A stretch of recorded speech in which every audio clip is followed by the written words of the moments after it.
Good morning.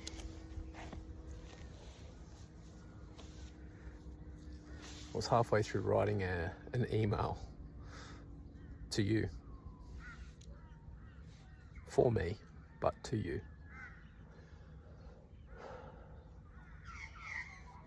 I couldn't quite get the words to come out of my head. I knew what I wanted to say, what I wanted to talk about, because it was relevant for me at the moment. But I felt a bit agitated, a bit uneasy about getting them down. Like I felt like I didn't want to go through the editing process in order to get to the right thing, and I think it might have been a time constraint too. So I thought I'd just share the idea here, and also something that I picked up in one of my favourite books by David Whyte. Also, you can see I'm sitting on the tanks. These are my think tanks. There's 4 of them. I'm sitting on one. There's 3 there. I like to come out here and think.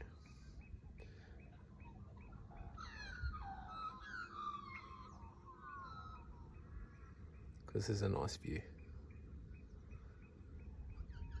So the idea was around impulse versus intuition, and the distinction I created some time ago upon reflection in relation to the types of decisions that I make and the fruit those decisions bear once they've been made and then executed upon, or I begin to execute upon them. And one thing I realized was there was a delineation, a distinction between the difference, or the words impulse and intuition. And intuition, or impulse, let's start with impulse, because it felt like that was where I was coming unstuck, was this impulsive nature to want to be away from where I was currently. So impulse started to take that frame. I started to see these patterns in my old ways of being. Was whenever I wanted to not feel something or feel more of something, or get away from where I was at that particular point in time, escape something, I would make impulsive decisions, typically based on how am I going to get out of here? How am I going to get away from this thing? Or how am I going to create this thing so I can go and do something else? So early on, between 20 and 30 years of age, so it was over 20 years ago now, there was a lot of impulse there. And drugs was typically where I would come unstuck. I'd make impulsive decisions to do drugs. Typically it was just pot, nothing too sinister. And it would have me escape on some level. I didn't realize I was escaping, but upon reflection, that's what I was doing. I was looking for an easy out, and then I'd just go back to work on Monday, battle through it over the 9 to 5 over the next 5 days, and do it all again on the weekend. Play sport, hang out with the lads, so on and so forth. But over the last couple of years, what I've started to realize was that there's a difference between being impulsive and being and intuitively knowing what comes next. And the difference is the amount of time you take to actually make the decision, right? So intuition on the other side is when you get a feeling, an idea that really grabs your attention and you want to act upon it. But if you would act upon it immediately, you may be acting on it in order to get away from something else. Okay, so like it might be quitting your job. Well, I really want to quit my job. And in the moment, you might be impulsive and just walk in and quit your job, but you haven't considered what comes next. Right, quit your job to go and do what? You just want to quit your job so you don't feel this one way, and that feeling will go away immediately. That's impulsive. Versus creating a plan and leaning into well, if I don't want this job and I was to go and create a new way of making a living for myself, so I never had to feel like this again, and the opposite of feeling like this would be that. And I started to figure out, well, if I don't want to feel like this, I want to feel like that. I feel like I'm making a difference. I've got a purpose. I'm connecting with people. I'm creating and making something that's really important to me.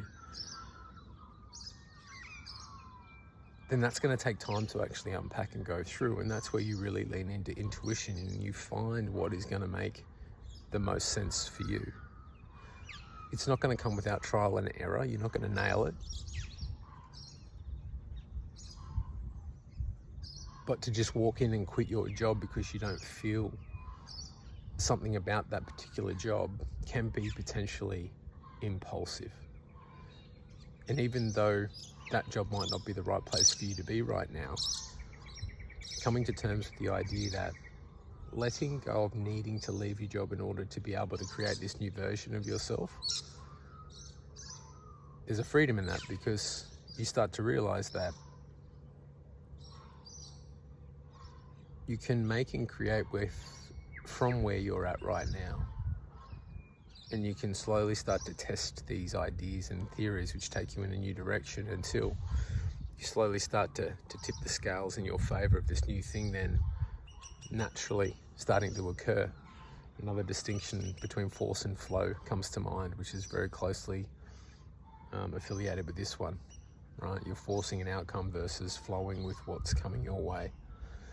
And that's where I find myself at the moment, is that I've got this urge to create, but I've identified the reason I want to do that is because I'm trying to get away from something. Right, I'm trying to build this new version of my life where I'm creating something that's going to last for a long time. And as much as I'd want to press play on that thing now, it would be grossly undercooked. And by undercooking it that far, I would potentially capitulate quickly, because I don't have the resources to back me up in order to sustain it. So it needs to be grown slowly, not fast. And I've done fast before. Useful. It's good, learn a bunch of stuff. A lot of what I learnt was that I may have moved too quickly. And if I was to do it again, I wouldn't move so quickly. So instead, my focus has been on staying the course of where I'm at and pursuing my interests and my visions outside of needing to leave employment, outside of needing to change anything dramatically.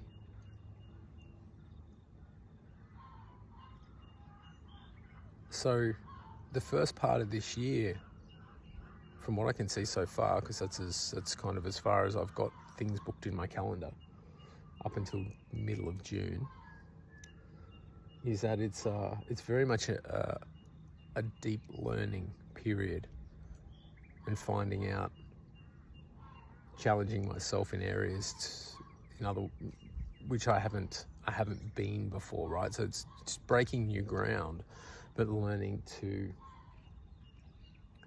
facilitate and hold space for people in a way that I've never done before. So to expand upon the way in which I interact with the world and create things for myself, my family, and the people that come into contact with, right? You guys. So, impulse versus intuition. Impulse is fast. It's shoot from the hip. Intuition is slow, considered, connected. Is this coming from your head or is it coming from your heart?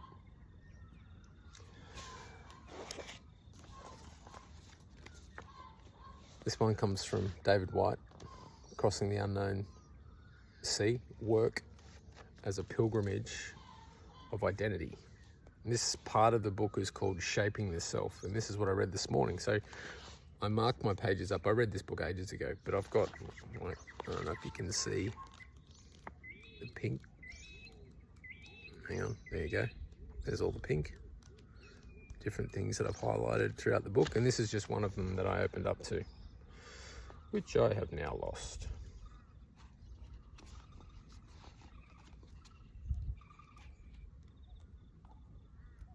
There we go. Shaping the Self.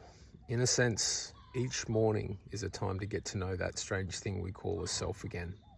And just as important, what that self is attempting to do with its even stranger mix of selflessness, selfishness, and self-sabotage.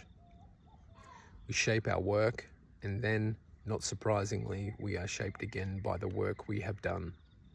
Sometimes, to our distress, we find ourselves in a place where the work suddenly seems to be doing all the shaping, where we do not seem able to lift ourselves out of the mud of our own making, where we do not feel able to shape ourselves at all.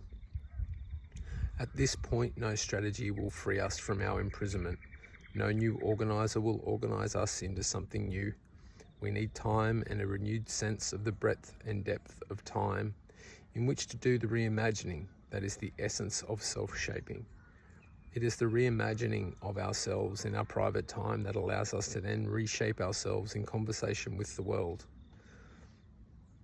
I am thinking of the way the wing of an aeroplane is molded so that any air traveled at a speed round it lifts the wing, the plane, the passengers, and all their heavy baggage off the ground and sustains it all through tremendous distance.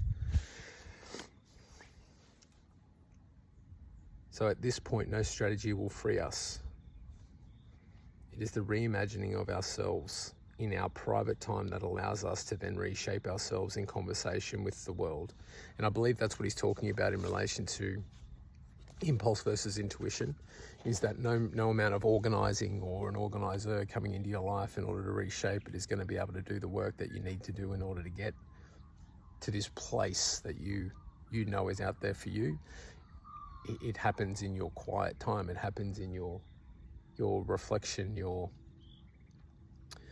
beingness with yourself, right? It happens in your journaling, your writing, your solitude, your brainstorming, your connection to heart through ceremony, through meditation, through questing, vision questing and things of that nature. It's a big part of the reason why I spend a lot of time out in nature.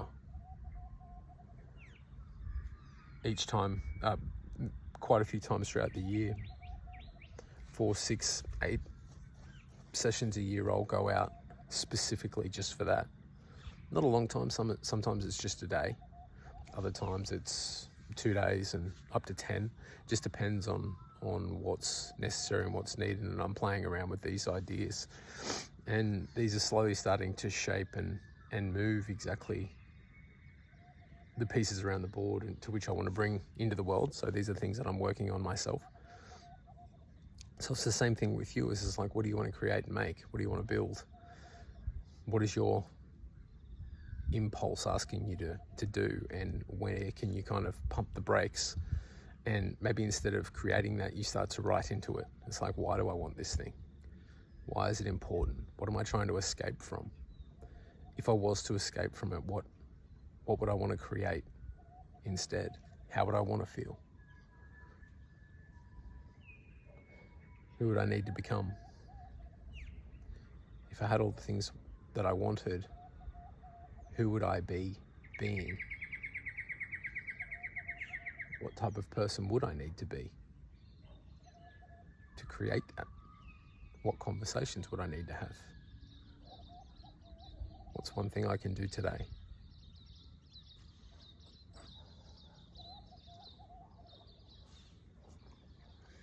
Peace out, team.